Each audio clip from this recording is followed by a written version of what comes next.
Good morning, everybody, and welcome into a special edition of Bedford County Sports Live. It's a great Saturday morning, lots of stuff to get out and do, baseball to watch. The main man behind the camera, not today, he's out in front, David Thomas, Kenny Parker on special assignment, umpiring softball today. I'm Bill Anderson, and our special guest today is our main man, Coach Jones. Coach, how we doing? Doing good. A little tired, but feeling good where we're at. Excited about a big week next week. District tournament starts, but all in all, feeling really good. Our sponsors today, as always, First Bank right here in Shelbyville, Corner Cleaners, and Kincaid Service Company right here in Shelbyville. And right now, let's hear a spot from one of our sponsors. Company is a locally owned family business that has proudly served the Middle Tennessee area since 1934. We have a wide selection of furniture, appliances, electronics, and mattresses for every budget and design taste. We carry the brands that you know and trust, so you're sure to find exactly what you're looking for. Need financing? We have you covered. With our service department, you can rest assured that we will take care of you after the purchase. Visit our Shelbyville store at 400 Madison Street today. Welcome back, everybody. And we're going to talk a little Shelbyville Golden Eagle baseball with you for a few minutes. Coach, you've had a busy week this week. We've had a busy 2 weeks.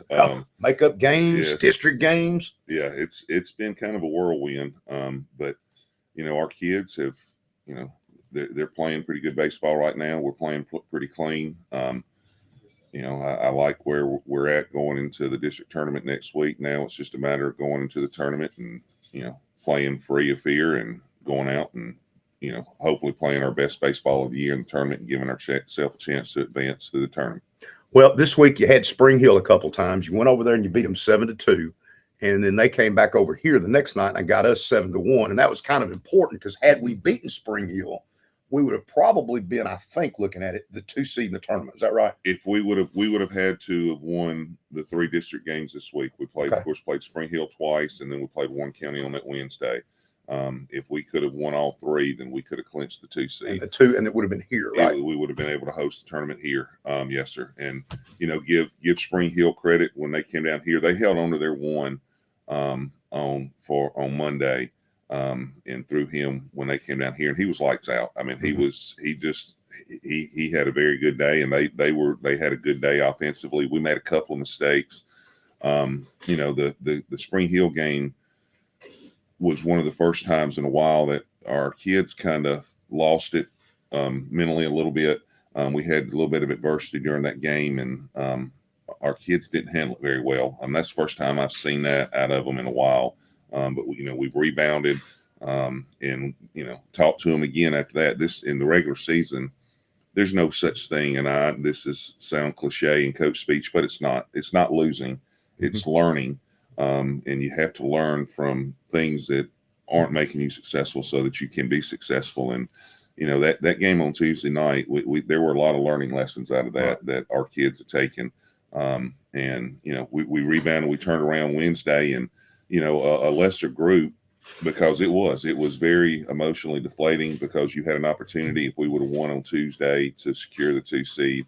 And our kids turned right around on Wednesday. And I'm sure we'll talk about it in a little bit, but Warren County held on. They played their series with Lincoln County. They held on to their 1 and threw Baylor Melton against us on Wednesday, who's given us fits in the past. He's just an absolute competitor on the mound.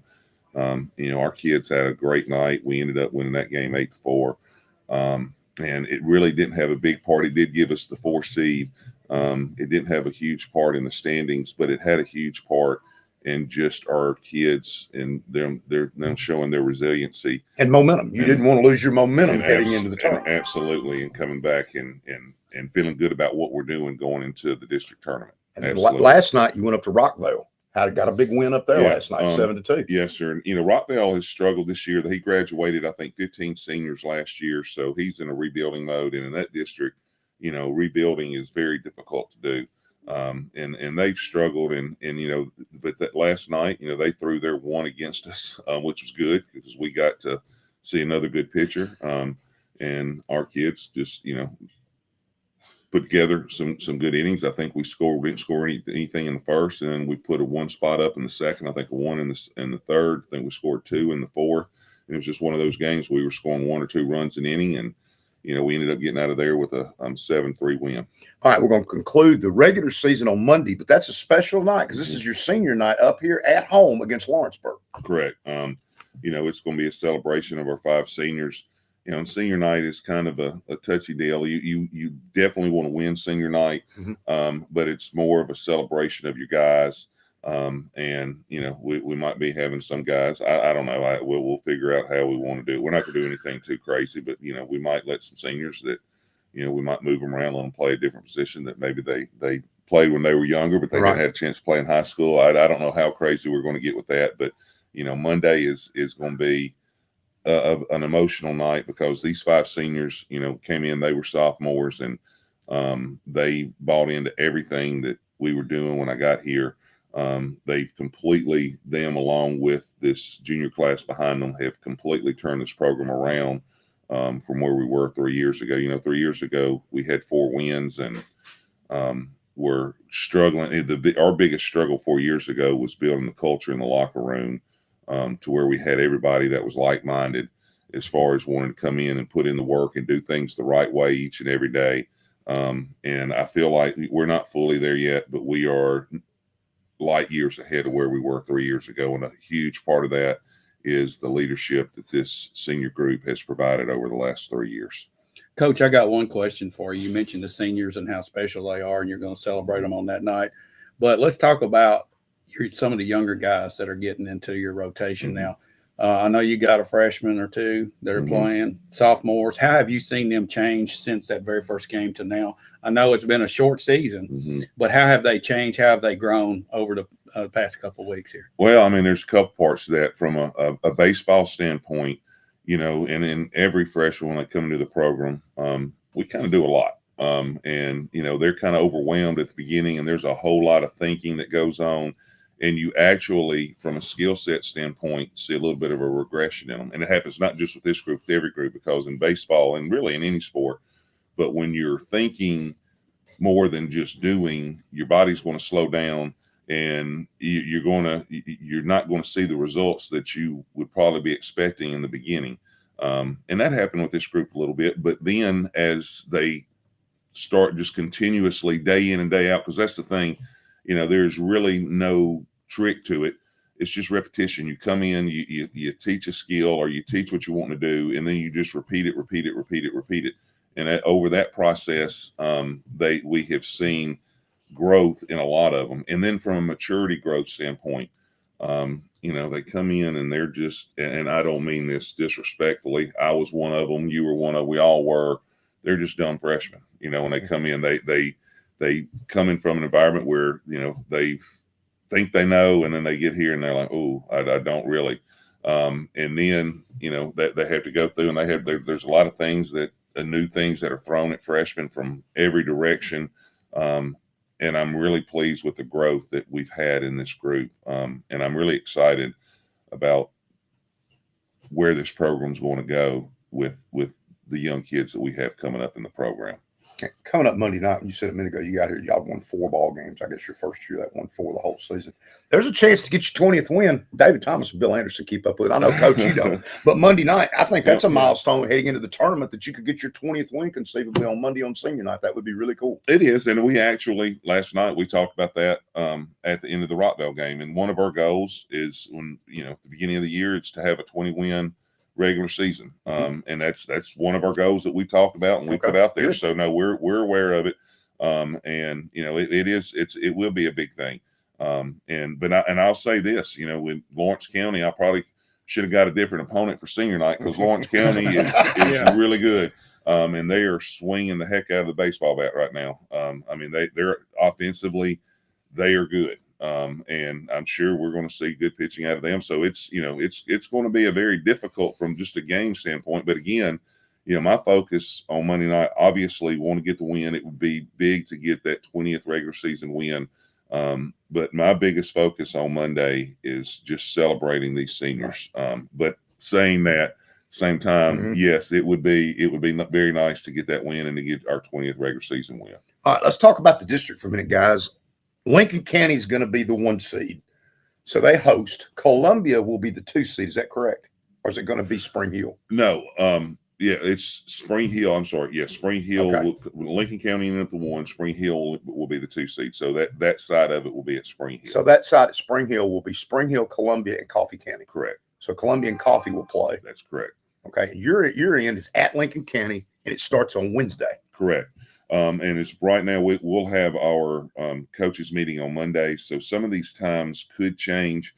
Right now, the Wednesday game is going to be us in Warren County at 6:30 at Lincoln County. And then it's at 3. And last week when I talked about it, I think I butchered how I was describing this bracket because I did see it. This part kind of doesn't make sense, but it is what it is with the 3-team bracket. Let's say theoretically on Wednesday we beat Warren County. That means on Thursday we'll turn around and play Lincoln County, and there's just one game on Thursday. The loser of that game, let's say if Lincoln County, but let's say Lincoln County beats us, and then we will have to turn around on Friday and play Warren County in the losers bracket final.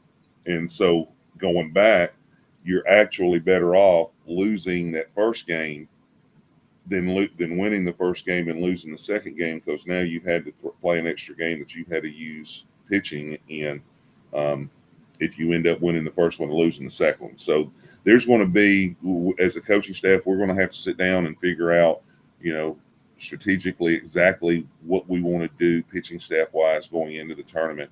But it's going. I will say this on both sides. This tournament is going to be very interesting. Lincoln County was during the regular season. I think they ended up with 2 losses during the regular season. They were the obvious number 1. But even with them, 1 through 6 on any given night, man, it's any team can beat any team. The tournament is going to be exciting to watch. Well, let's go on to beat Warren County. Then we need to beat Lincoln County on Thursday and make them play the 2 games. That's the ideally, and that's what right. that's what you're wanting. I mean, ideally, you win the first 2 games and you're in the catbird seat. Then all of a sudden, Lincoln County's got to go and play Warren County. Correct. It's double elimination, is what this is. Correct. Yes, it's double elimination on both sides. And then you've got from the Spring Hill side and from the Lincoln County side, whoever advances through the double elimination tournament on both of those sides will play in the championship game. In a 1 game, it won't be a double and it won't be a best of 3. It's just going to be a 1 game because whoever advances out of both sides will have the berth to the region. The championship game is basically to determine home and away when you go to the regional. So 2 will go from this district to the region. Correct. Top 2 will go to the region. Yes, sir. That's some exciting times here. It is. This is the time. We've talked to our kids. If you play high school baseball, you play any sport, postseason time. That's the reason you play it. Right. And that's there's going to be, a lot of pressure on our kids to perform. And we tell our guys, in high pressure games, the way you prepare is the same exact way you prepare for every other game. You got to lock in. You got to have next pitch mentality. You got to forget what's happened the pitch before. You can't worry about what might happen 2 or 3 pitches away. We just got to lock in each and every pitch. Over the course of the game, there's going to be somewhere around 240, 300 total pitches in a game. How many pitches can you be totally locked in on and not worried about anything other than see ball, react ball? And if we do that, I love our chances to advance through this, but that's a lot easier said than done. Well, Monday night, everybody get out. What time we doing Monday night? 6:30. Monday it will start at 6 o'clock. 6 o'clock. Yes, the game will start at 6. All the events and stuff we'll probably start with the senior celebration somewhere around 5:30 or so. Monday, good time to get out and check out the Golden Eagles on their final regular season before we head into this big tournament. David, let's talk about some other scores around. You got a bunch of them. I got a bunch of them here. Cascade's having a really nice year. Really good year for them out there. I believe they're the 1 seed, in their district. They beat Grundy County 7-3, and then they also beat them 15-4. And last night they beat Marshall County 3-2. They've got Marshall County, I believe, Monday again, and Tuesday they go to East Robertson. Community, Coach Robbie Davis, my main guy, lost to Forest 22-0. Forest got a pretty good team. Yeah, they do. They did beat Huntland 12-5, and they lost to Cannon County 4-2. And I couldn't find the score. They played Tullahoma last night. Coach, what do you think of playing Tullahoma? I don't know what he's thinking. Coach Davis, man, I tell He you don't what, care, does he? He does not. You look at his schedule, He and doesn't care. you know, some coaches try to pad their record. Coach Davis will play anybody, anywhere. Yes. A lot of respect for him because he is not afraid to go out and play against anybody. So the 2 seeds looks like in that district will be Cascade and Force that'll play at home there, and Cannon County the 3 and Grundy County the 4, and the community the final seed in that one. Softball. Community and Cascade had a double hitter back to back. Cascade beat Cascade and Community. It's softball. I believe Community won that game, or Cascade won the game. Community 10-3. I'm sorry, and then Eagleville beat Cascade 7-3. Community came back and had Cascade 15-2, and Community's got a pretty good softball team. Yeah, they do. They're pretty good. So Forest, it winds up here, I believe, is undefeated in the region. They're the 1 seed in softball. Community the 2, Cannon County the 3, Cascade the 4, Grundy County the 5. And getting Shelbyville softball scores, Coach, hard to do. We've had the worst time coming up with scores. They beat Spring Hill earlier in the week 9-6. They lost to Coffee County 14-1. They lost to Columbia 6-1. And the last score I could find when they played Spring Hill the final time, it was 10-6. Yeah, a lot of this stuff is not getting reported into Coach T, and that's what everybody relies on. I mean, they show Shelbyville playing softball like 4 games. I know. Right. It wasn't just. It's not just Shelbyville. It's everybody. A lot of them. Yeah. A lot of them. They just don't.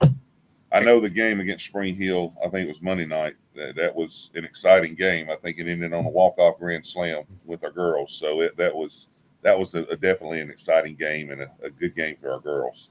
And Lincoln County's the top seed in that district softball. They were undefeated inside the district, so they'll be the 1 seed there. Well, guys, let's take a quick commercial break here from one of our sponsors, and we're going to come back and just touch on briefly a little bit of college baseball and maybe just a hair of the transfer portal that a couple of guys at Tennessee picked up this week. We'll be right back. We provide quality services you can rely on.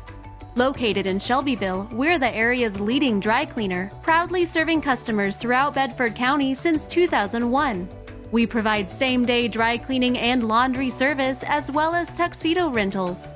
For customer convenience, we offer delivery and also have a drive-through and overnight drop box. For all your dry cleaning needs, call Corner Cleaners.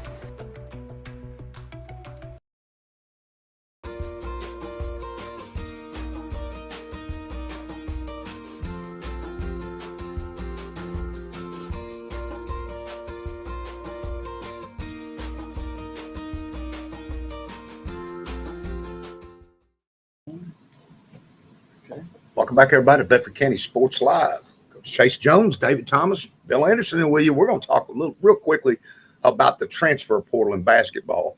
Tennessee picked up a big center from Ohio State, Felix Opara, and he is a great big guy, 6'11", 235. And I think we talked about it last week. They picked up Darlingston Dunbar from Hofstra. This is the world we live in, Coach. Yeah, it is. We live in the transfer portal era. I don't know. Do we recruit anymore, or do we just go recruit other teams' players? Yeah. The destruction of college sports and I think of society as well with the transfer portal. It's, you go into a place and you make a commitment and things don't go your way, and then it just makes it really easy for you to quit and say, I'm going to go somewhere else. I'm not a fan of the transfer portal. But the only way that I might be is if the coach left the team. I could see then being able to let the kid leave then. But that's the only circumstance I see it in. I think that we're making it where we're teaching, especially athletes, where you're supposed to understand the concept of grinding and sticking to commitments and sticking with your team, and we're making it too easy for the individual to make decisions it goes everything against the team concept. But again, I'm old school. I don't know, but I'm definitely not a fan of the transfer portal. I think it's going to destroy college sports. And I do too. Coach, I think that loyalty and commitment is a good character trait. I think it's huge. And when you were teaching that, you can just walk off and leave. And how do you develop anybody as a coach in any sport? Basketball, football, baseball. You can't develop anything here. You can't. And I tell people all the time, when kids start coming to our program, it's kind of like I actually talked to a kid a couple weeks ago about, you like hot dogs, and he was like, yes, sir. And you ever seen a hot dog made? and kind of look at you. And I said, well, if you saw that hot dog made, you probably wouldn't like it. It's an ugly process, and that's what coaching is too. It's not all pretty. It is at times, it's an ugly process because you have to make kids uncomfortable to get them comfortable with being uncomfortable. And in any sport, if you're not comfortable with the uncomfortable, when the game gets on the line, you're going to get beat. And what you're doing with the transfer portal is as soon as the kid gets uncomfortable, okay, I got to bail out. I can just go to another school. And or coach, heaven forbid you got to discipline somebody for something maybe severe, maybe not. Then all of a sudden, well, you discipline me, I'm out. And there's a multitude of reasons. It creates quitters. And I don't know a better way to put it. It creates quitting mentality, and it's destroying. But again, not only is it destroying college sports, that mentality is destroying our society. We're getting to the point where we want self-gratification right now, and it doesn't work that way. You have to work to get what you want, and you're going to fail, and you're going to fall on your butt, and you're going to have to get back up, and you're going to have to keep working. And this makes it where, okay, if I fail, I can just go somewhere else. And it's not a good thing. And hopefully the NCAA is going to figure out how to regulate this and at least make it where it's not the wild, wild west like it is now. Because you put transfer portal and the NIL together, and it's not a good recipe for college sports. Last week, it's turned it into professional sports. Yes, right. Yes. Last week we had Vincent Turner on, the AD at Motlow's, pretty good show. But we talked to him. I asked him the same question that we asked him. Let's say you're a college coach, and let's say David Thomas and Bill Anderson are your NIL team. Are you recruiting the players, or are David and I recruiting the players since we're fitting the bill? How's that work now? Absolutely. And it's changed. And the whole dynamic of recruiting has changed. Like recruiting out of high school athletes are the ones that are suffering the most because coaches are going into the portal looking to fill their rosters way before the last place they're going now is to find that high school athlete that they can develop over 4 years. Because if you get on football level, you get a 4 or 5 star and you bring him in your program, if he's not playing the first year, he gets upset, he's going to be gone anyway. So they're going to wait, and they're going to find that kid that's a sophomore somewhere that's transferring out and recruit those kids where they recruit the high school kids. And it's this new deal with high school that supposedly is coming with this one-time transfer. Let's just make a scenario. Robbie Davis makes his star pitcher mad at Union. You made your star pitcher mad. What prevents that kid then to go to Cascade for a year, to swap the community and Shelbyville kid? What's stopping if we do that? I don't know. And that's what's scary. I don't know. And again, as a coach, I'm not going to change, and I don't think most coaches will. I don't think I'm overly hard by any means, but I am disciplined, and I am going to I have high expectations of our players, both on the field and off the field.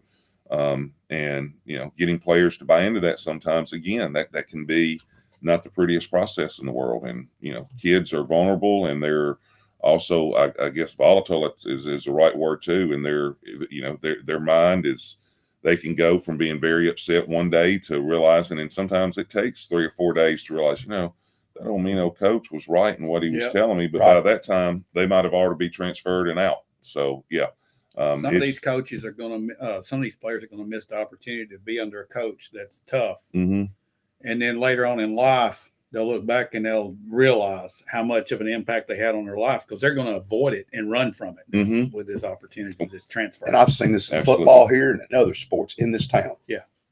That kid wasn't involved up here playing something. He's in jail. And I'm just being dead honest about certain kids. Sports have saved people.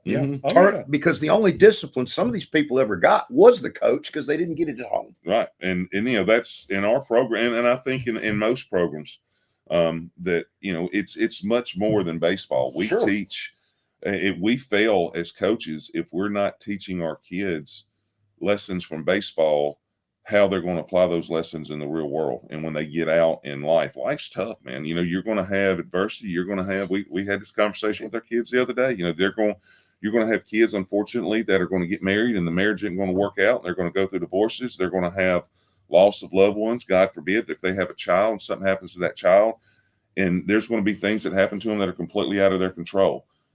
What is going to be in their control is how they respond to it. And if they don't have that mental toughness, and if they don't have the ability to where they have been pushed when things are at their worst to understand that you can fight your way out of it, that's when they start making very poor choices because of life situations. And that's what sports does. That's what for me, it saved my life. I've been through situations personally in my life that I've had to dig in where I was able to basically claw myself out of circumstances I was in, was from me as an athlete and me as a coach learning the things that I've had to do. And that's what our responsibility as coaches is to teach kids life. But you can't do that, again, going back to, you allow them to transfer, and, kids don't want to hear what reality is. Kids, just the human nature of kids. They want to hear what they can do. They don't want to hear what they can't do.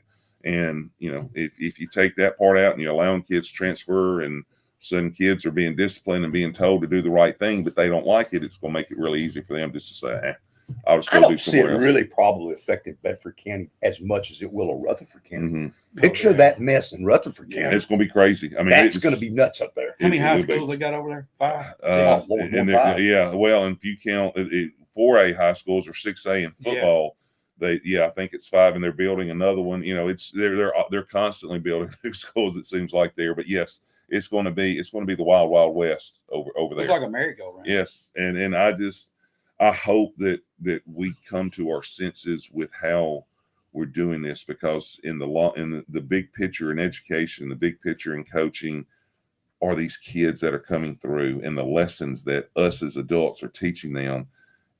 This is not the right way to go. We're teaching the wrong lessons by doing this. Does this also affect, let's say, a said private school that has a big athletic budget? Does this change anything for them and make it easier for them to come and get kids, or not? Or is it already there? It's kind of already there, and I don't know. I'd be honest with you, I don't know. We're gonna have to see how we've opened Pandora's box here, and I don't know if you can get the genie back in the bottle. Yes, I really don't. That's a very good analogy, and yes, you're right. I don't know. I'm hoping that this does not become the trend. I hope that we're going to go back to where we take this one-time transfer out. But while it's there, I don't know. We'll see what happens with it. Seems like you got one mistake up here at the college level, and it just trickles down, and we're just following. We're following suit. Yeah, just going right down the rabbit hole. Mm-hmm. Well, let's take a break. We're going to come back and talk. We got NFL draft. Tennessee Titans made a couple of selections, and we're going to talk about that. We've also got a special show tomorrow, 4:00 live. Me and David and our main man. We're going to have him on. Mr. Drew Hooker. Mr. Drew. Yeah. He was good last year about the draft. He knows his stuff. He knows what's going on. And we'll have to pick. We will have the whole draft talk about. When we come back, we're going to talk about the first 2 rounds and the first 3 rounds of the NFL draft. Let's hear from our sponsor, and we'll be right back. Company is a locally owned family business that has proudly served the Middle Tennessee area since 1934. We have a wide selection of furniture, appliances, electronics, and mattresses for every budget and design taste. We carry the brands that you know and trust, so you're sure to find exactly what you're looking for. Need financing? We have you covered. With our service department, you can rest assured that we will take care of you after the purchase. Visit our Shelbyville store at 400 Madison Street today.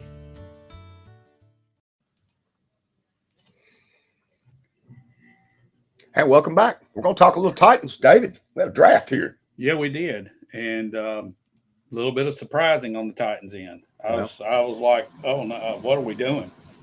We say that every year. I say it every year. But the more after reviewing it, however, I was never the big alt guy. And the more I've looked at this Latham kid, he is 6'6", 342 pounds. He has over 11-inch hands. He's massive and powerful. Here's a quote from an NFL executive. This class is deep at tackle, and he's going to be the best of the group. He and Joe Alt are the only 2 I see operating at an NFL level, and Latham is better than Alt. Really? That's a quote from an NFL general manager. Well, if that's true, then we got a good deal because Alt went at 5. And Coach Bill Callahan, Coach Callahan's dad, I trust. He may be the greatest offensive line coach in NFL history. And Callahan, when he came for his official visit up there, spent 2 hours with this kid, and they did nothing but watch film. That says something to me right there. Yeah. And supposedly, Mr. Callahan, this was his number 1 tackle on the board. I'm going to take him at his word. Well, yeah, he's the man. He will know. Ideally, at 7, Bill Anderson would have liked to have traded maybe back and got some capital, maybe to 11 or 12. But if you watch the trades, what was crazy, in all the trades in the first round and most in the second round, nobody gave up nothing. They were swapping like a 4th for a 3. Yeah. you weren't getting picks. You were Right. just getting and that, I've never seen that before. But one that just made my head spin was the Falcons and Penix. What in the world are they doing? Signing Cousins to $140 million. What was it? A 4-year deal? 4-year deal. 4-year deal. 4-year deal. $184 million, $100 million guaranteed. He's their man for 4 years, and then they get Penix. And Penix, from what all I heard, the hype, he's an instant man. He's going to come in and make a difference. So now it looks like they're going to let him sit under Cousins for a few years.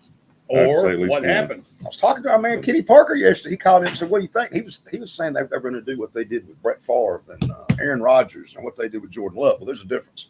Jordan Love was picked 26. I believe Aaron Rodgers was picked 24. This guy was picked 8 in the first round. Yeah. There's a big difference in a top 10 pick at quarterback. And the kid's 24, so he sits a couple of years. He's 24 already, going on 25. He may be 27 or 28 before he ever gets to play. Okay, so the way I understand it, Cousins had no clue this was coming. No clue whatsoever. He's not happy. And I would say he's not. But, Cousins' history is, he's injury prone. So, I don't know if that was, I'm sure part of it was let him learn under Cousins. But if Cousins stays healthy and he plays like he's capable of playing, Penix very well. If he sits 4 years, I see a trade coming before those 4 years are over. But, guys, are we at the point now to where this league is a 2-quarterback league? Everybody's got to have 2 quarterbacks. Nope. You don't you think pay so? too much money to the one to afford to have 2. Yeah. Well, there ain't no way to have 2. That. Not when you're paying $50 million to everybody. And I understand Patrick Mahomes is worth every dime of it. But why is it the next guy up, whoever he is, just because you play quarterback, you're entitled to $55 million? To me, it should be the top 3 or 4 getting the big money. And just because you play quarterback, you should make $55 million. That's hurting the NFL to me too. Because that's where the majority of your salary cap's going is to one position. Yeah. And there's not but 3 or 4 on the planet that are Patrick Mahomes or close to it. And now our running backs are getting destroyed financially because they're not making anything anymore. Key things that I didn't remember ever happening before in the NFL draft first round. 14 straight players on offense, no one on defense. 6 quarterbacks in the top 12 picks. That's never happened before. 24 on offense for the round, 8 on defense. Dallas Turner goes to 17. He's the number 1 edge rusher. Atlanta could have sure used Dallas Turner for the pass rush, if nothing else. And back to Penix real quick. I love Penix. I said it on here. I like him a lot. In fact, I liked him better than McCarthy, to be honest with you. He spins it. But he's had 2 torn ACLs. He's had 2 major shoulder surgeries. That would worry me a little bit. Anybody that you got here that's had that many surgeries is a concern. Yeah. Well, the Colts got a great edge rusher, and Latu. Yeah. And I watched him this year a lot, and he's probably the best edge rusher. Well, and I hated because AFC South I thought did quite well. The Jacksonville Jaguars, with their first round pick, got that other Brian Thomas, I believe, from LSU, really good receiver. The Colts come back, and I'm sitting there watching the second round with a buddy of mine, and we're going, the kid from Texas, Mitchell, should have been I thought a first rounder. The Colts picked him up late in the second round. I know it. I'm going, what are you doing? Fastest time. But one thing that came out on the kid was he didn't love the game, and in the interviews, he seemed disinterested. Well, I'll tell you right now, that probably cost this kid from being a first-round pick to a second-round pick. Cost him a lot of money, I'm sure. Because I think a lot of these things that you saw, that character and other things with some of these NFL teams makes a big difference. Now, in the second round, the Titans made a selection. I love this one. Now, some people didn't, but I liked it. Tennessee Titans last night. Devontae Sweat out of Texas, 6'4", 366 pounds. He won the Outland Trophy as the nation's top interior lineman, Big 12 Defensive Player of the Year, first team Big 12, played in all 14 games, 45 tackles, 8 tackles for loss, 2 sacks, 4 PBUs, and 1 block kick. This man reminds me of Haloti Ngata. Y'all remember him? Yeah. Played for the Ravens? Yeah. Vita Veda of Tampa Bay. I've read this. He's too big for the modern NFL. This guy? Wow. I read this on several things Sweat this morning. It's too big for the modern NFL. These were the grades they were putting out. Let me say this, guys. Coach, am I wrong here? Big Jeff gets double teamed. Yeah. You're not double teaming Big Jeff with this sucker sitting there. Yeah. I watched him in Texas. You're going to have to double team one of them. He collapses the prop pocket. It's going to be I think he's an impact player. Oh, I think what you did get here is you got day one starters. Day one, these 2 boys start. And you got bigger. Right. That's 725 pounds between the 2 of them. The Titans got a lot bigger and stronger. Okay, now linebackers, our next spot. What are we going to do there, Bill? Any Well, idea? I'm going to go back and just say that the only other defensive tackle in the second round I sort of wanted was Jerzan Newton out of Illinois. But he went 36 to the Commanders, so he was already taken. How about Philadelphia real quick? Talk about why good teams get better. They go get the kid from Toledo, the best corner in the draft. Yeah. Then they come back and get Cooper DeJean, probably the second best corner in the draft. And Kool-Aid McKinstry of Alabama drops to 41 to the Saints. I was sitting here going, what are some of these teams doing? Max Melton, another really good corner, went to the Cardinals. Round 3 came around last night. Y'all remember me talking about, I love this kid, Western Kentucky, Malachi Corley. Yeah. He went to the Jets at 65. This guy reminds me of Deebo Samuel. He's that kind of player. He's going to be a good one. Linebacker, Junior Colston was the kid we talked about that was from Brentwood that played at Michigan. The Titans were really high on him. He goes to the Chargers at 69. The other kid I really liked was Jalix Hunt, an edge player that I loved in the 4th or 5th round. And darn if the Eagles don't get him too. You got to give the Eagles credit, man. I mean, either stuff just falls to them or they know who they're getting. They've got it figured out. They really do, it seems like. I'll tell you somebody the Chargers got that I thought was a great pick, and that's like Lad McConkey from Georgia.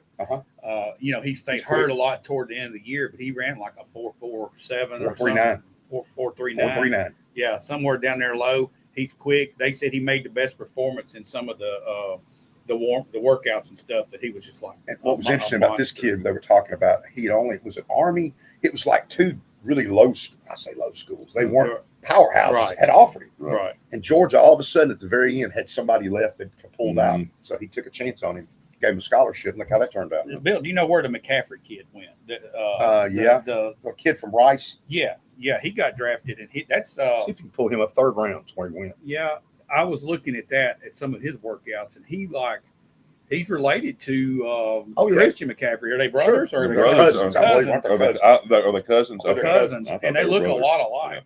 I was looking at that, but he ran faster than it's Luke. Went to the Commanders. Man, I tell you, Washington's. Now, there's some pretty good players left today I want to talk about. Coming in the 4th round, and again, this goes back to NIL and everything. Used to, you could get a lot of value down here. These kids didn't come out early because they're making money staying in school. Right. So I don't think you're going to find the starter later on. So your chance to really get an impact player, and it starts at 11 o'clock today, is at 106. Yeah. Here's some guys left that should have been drafted. First of all, where did I put this guy at? Cedric Gray. We need a linebacker bad. North Carolina. This guy is a hitting machine at North Carolina. He should have been off the board. He's there. Edge rusher, Mohamed Kamara, Colorado State, still there. But here's a guy that I saw going late 1st round, 2nd round, played for Iowa State, TJ Tampa. He's still sitting there. Okay, so there's stuff going on with these kids that probably we don't know about. Right. Maybe there's an injury or physical condition. Or there's a rumor got put out or something that is or isn't true. They do that. Some of these guys put out rumors just to Well, I will say this. This hurt the Sweat kid the Titans took. He had the DWI about a month ago. Yeah. I heard Rand Carthen on the radio say last night, first thing they did is they went down and saw his mama, saw where he lived, visited with him in home in Texas, and Rand said, I understand where he's at. I met his mama. I saw him, and I listened to him, and I thought, that's smart. Yeah. But I don't know. That's a horrible mistake the kid made. You don't have to ruin his career over it. Yeah. And I don't even believe he was driving the car. Someone else was driving the car, but not justifying it. But one mistake didn't kill a kid. I think he's going to be a heck of a ball player. Well, he's got his chance. But there you go again with something that happened. I think this kid had a chance to be a late first round pick had this not happened. Yeah. But it did happen. Well, there's a lot of stuff to unfold today. And Chris Abrams, Drain, a corner. I don't know if you're familiar with him, Missouri, really good player. Cam Hart, a corner, if that's what you want. And there's a tight end from Texas that can play. Jatavian Sanders. Here, I think if you're the Titans, your need is the linebacker. If he's there, that's your take. But you got to take the best player this time that can help you this year. Yeah. And then hopefully where Rand Carthon was so good in San Francisco was it picks 146, 182. That's where San Francisco's made their hay. Yeah. They've got starters in the 5th, 6th, 7th round. Look, they got Brock Purdy last pick in the draft. Yeah, Mr. Irrelevant. He's starting quarterback in the NFL. Yeah. They saw something. You can just tell the good teams like the Ravens, the Eagles, the Chiefs. They have a plan when it comes to they know. I mean, they have a plan when it comes to the draft. That's for sure. Well, Andy Reid moves up with Buffalo to 28 and gets that Worthy kid. Now, yeah, he ran a 4.21, and a lot of people were watching. Well, he's a 4. If you watched him torch Alabama, that guy can play football. Yeah, he play. And what's he going to look like with Patrick Mahomes now that Mahomes went and won 2 Super Bowls in a row, and he did it last year with not a lot of speed and not much at receiver. Now he's got Hollywood Brown and Worthy. What? Look out. It'll be interesting. Yeah. That's where I'm telling you, Andy Reid and that Chiefs organization, that's how you got to do things. And it's just pretty doggone interesting. The Eagles keep getting players. And then other teams, when you're scratching your head going, who is this guy? And then you see what team it was. You think, well, this is why you've been terrible for 20 years. Yeah. I mean, really, it's just, and I'm not picking on anybody particular, but certain teams do things the right way, and other teams seem to do it the other way. I look forward to diving into this deeper tomorrow at 4. afternoon at 4. Atlanta's second round pick was terrible. We'll get into that tomorrow. But I don't remember who it was now. We're sitting there scratching our head at the Falcons going, what are you doing? I'm just impressed at y'all's knowledge of the draft. This is I'm going to start listening to y'all when it comes draft time. Y'all, you kind of got this figured out a little bit. Well, that's just been a hobby of mine for years. Yeah, and the thing about it, he's really concerned about his Titans, so he's looking at everybody. Right. That's pretty impressive, though, Bill. I have to say, this Muhammad Kamara kid, Colorado State's a really good edge player. You could certainly use him too. But if I'm almost thinking linebacker, because you don't have another starting linebacker that can wear the green dot, and this is what this kid Cedric Gray can do. Call your defense. Yeah. That's what we're missing right now. And you got to be, and that's the other thing people don't realize about the NFL. You got to be smart. Mm-hmm. You can't play in this league. Honestly, who have we had at that spot in the last 10 years that's been able to do that? Keith Bullock. And that's been over 10 years ago. That's like who I was going to say. He was the last one we had. And I love the athlete the Murray kid is that we brought over from the Chargers. Great athlete. I don't know that the issue with him is here. So you need that guy that can wear the dot. And it does not need to be Dr. Gibby. That's right. He runs about like Bill Anderson and David Thomas. Tomorrow at 4 o'clock, everybody. Stay tuned for that one. It's going to be tomorrow at 4. We want to take one more break and wrap this up? Absolutely. Let's take one more break, hear from our sponsors. We're going to be back and wrap this thing up. Company is a locally owned family business that has proudly served the Middle Tennessee area since 1934. We have a wide selection of furniture, appliances, electronics, and mattresses for every budget and design taste. We carry the brands that you know and trust, so you're sure to find exactly what you're looking for. Need financing? We have you covered. With our service department, you can rest assured that we will take care of you after the purchase. Visit our Shelbyville store at 400 Madison Street today. Welcome back, everybody. Coach Chase Jones, David Thomas, Bill Anderson. We're going to wrap this thing up, but we want to thank our sponsors. First Bank right here in Shelbyville, longtime sponsor of Shelbyville Now. Been here from the beginning. Good people. Corner Cleaners. And you know what we say about Corner Cleaners? What's that? If they can clean Kenny Parker's stuff, they can certainly clean yours. They can clean anybody's. And our other sponsors, KK Service Company, right here in Shelbyville. Where they haul it off. Coach, do you like hauling stuff off? I do not. So refrigerator, a stove, you I go like buy getting one. people to haul it off. You want somebody to deliver it to you, haul the old one off, and put the new one in. And if it breaks, don't tell you to go buy a new one, they'll fix it. 100%. That's what I'm looking for. I agree. Kincaid Service. Right here in Shelbyville. Mark and Eve Kincaid, stop in and see them. Like I said, everybody, the NFL draft, if you're interested in it today, is at 11 o'clock, not 12, not 1, 11. That's 11 early. o'clock. 11 o'clock today if you want to check that out. And if they don't want to watch the draft, we got a lot of JV games going on at the park. How many teams you got out here? We've got 5 teams, 5 different JV teams playing today, including our guys. Our guys are playing to, I think, 10 and 12 o'clock today. But we've got games going on through, I think the last game tonight's at 6 o'clock. So if you want to watch baseball with some young guys out there that are, proven daily, y'all come out and watch some JV games. Let's do one more last plug for Monday night, senior night. Absolutely. Come out and, we've got, again, special group of kids. We've got 5 seniors that, have done a lot for this program. It'd be nice to have a lot of folks out there. Kyler Trice, it's going to be nice to see him. It's going to be wonderful. He got to come back. Yes. I mean, it's just tournament last time starts on Wednesday at Lincoln County. Playing Warren County. It's right now 6:30. It'll either be a 6:30 or a 6 o'clock start. Right now it's a 6:30 start. Good luck, Coach. Appreciate it. Excited about it. Let's just, done the work. Now let's just go play and see what happens. We're going to be right back here live at 4 o'clock tomorrow with the rest of the NFL draft and analysis of the whole draft. And I'm watching that one, by the way. All right. Good deal. Right. And here everybody at watch. 10 a.m., Josh Blevins and I will be doing the weekend wrap up. We'll be doing that here in just a few minutes. And next Saturday, guess where we'll be? Right here again. Exactly. One more time. Hey, for Coach Chase.